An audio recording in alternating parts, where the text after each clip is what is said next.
ಗೋಲ್ಡಲ್ಲಿ ತುಂಬ ವೆರೈಟಿಗಳು ನೋಡಿರ್ತೀರಾ, ಆದರೆ ಪೋಲ್ಕಿಯಲ್ಲಿ ವೈಬ್ ಬೇರೆ ಲೆವೆಲ್ ಇದೆ. ಈ ಕಲೆಕ್ಷನ್ಸು ಬ್ರೈಡಲ್ ಕಲೆಕ್ಷನ್ಸು.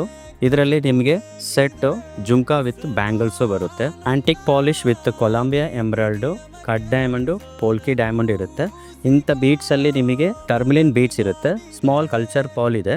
ಇದಕ್ಕೆ ಮ್ಯಾಚಿಂಗ್ ಆದಂಥ ಜುಮ್ಕಾ. ಈ ಜುಮ್ಕಾ ವೆಯ್ಟ್ ಇರೋದ್ರಿಂದ ನಿಮಗೆ ಪೇಯ್ನು ಬರಲ್ಲ, ಯಾಕಂದರೆ ಇದಕ್ಕೆ ಕ್ಲಿಪ್ ಇರುತ್ತೆ. ಕ್ಲಿಪ್ ಇರೋದ್ರಿಂದ ನಿಮಗೆ ಫಂಕ್ಷನ್ಗೆ ಹಾಕುವಾಗ 1 hour 2 hours ಆದಾಗ ಯಾವ ಥರನೂ ಅನಿಸಲ್ಲ. ಅದೇ ಥರ ಇದಕ್ಕೆ ಮ್ಯಾಚಿಂಗು ಬ್ಯಾಂಗಲ್ ಇದೆ, ಬ್ರಾಡ್ ಬ್ಯಾಂಗಲ್ಲು. ಸೊ ಈ ಬ್ಯಾಂಗಲ್ ಬಂದು ನಿಮಗೆ ಸ್ಕ್ರೂ ಟೈಪೂ ಇರೋದಿಲ್ಲ. ಸೊ ಇದೇನೆಂದರೆ ಜಸ್ಟ್ ಪ್ರೆಸ್ಸಿಂಗ್ ಮಾಡಿಕೊಂಡು ಔಟರ್ ಕ್ಲಿಪ್ ಕೊಟ್ಟಿರ್ತಾರೆ. ಸೊ ಇದನ್ನು ನಿಮಗೆ studded with Colombia emerald, cut diamond ಇರುತ್ತೆ ಮತ್ತು ಪೋಲ್ಕಿನೂ ಇರುತ್ತೆ. ಈ ಥರ ಕಲೆಕ್ಷನ್ಸ್ ನಮ್ಮ ಹತ್ರ DNR gold and diamond jewellery ತುಂಬ ಕಲೆಕ್ಷನ್ಸ್ ಇದೆ. ಈಗಲೇ ಭೇಟಿ ನೀಡಿ. Thank you.